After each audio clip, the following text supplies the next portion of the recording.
Bonjour. En cette période si particulière, nous vous espérons en bonne santé. Dans le contexte sanitaire et social que vous connaissez tous, nos 6 sites français ont repris leurs activités. Certains en présentiel, d'autres à distance ou en fonctionnement hybride afin d'assurer la sécurité de tous. Cette année, nous accueillerons plus de 4500 apprenants sur l'un de nos 3 parcours ingénieurs en formation initiale et dans notre programme de formation continue. Dans les prochaines semaines, ce sont plus de 120 jeunes, la plupart en difficulté scolaire, qui intégreront nos écoles de production pour apprendre un métier manuel. Enfin, cette année encore, ce sont plus de 600 stagiaires de la formation professionnelle qui seront formés tout au long de l'année dans nos murs. Plus que jamais, nos collaborateurs sont présents et engagés à œuvrer afin que l'ICAM poursuive sa mission, former des femmes et des hommes riches de nos valeurs humanistes qui font et feront évoluer le monde économique.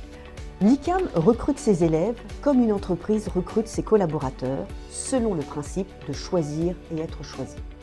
Notre recrutement, qui s'effectue depuis 2018 au sein de Parcoursup, est basé sur une approche hyper qualitative qui a été cette année saluée par le ministère de l'Éducation nationale. Il s'appuie sur un examen minutieux des dossiers et sur des entretiens. Avec une hausse de plus de 15% de nos candidatures, nous avons ainsi réalisé 4200 entretiens. Et nous sommes fiers d'accueillir cette année, en première année, nos 812 nouveaux élèves au sein de nos 6 campus français dans le cadre de nos 3 parcours de formation.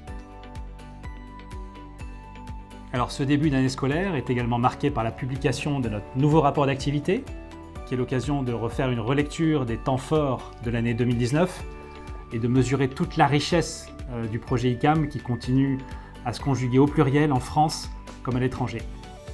On y retrouve la déclinaison de nos orientations stratégiques avec bien sûr la pédagogie ignatienne et le développement du parcours ouvert qui a démarré cette année sur notre campus en RDC, le développement à l'international avec l'inauguration de notre campus Unicap ICAM au Brésil, nos actions dans la mixité sociale avec le bilan de la clôture de la campagne Audace et Développement, notre proximité avec le monde économique, avec le travail réalisé dans le domaine de l'industrie 4.0, et enfin le rayonnement de notre projet et de notre organisation collective au travers de ces actions.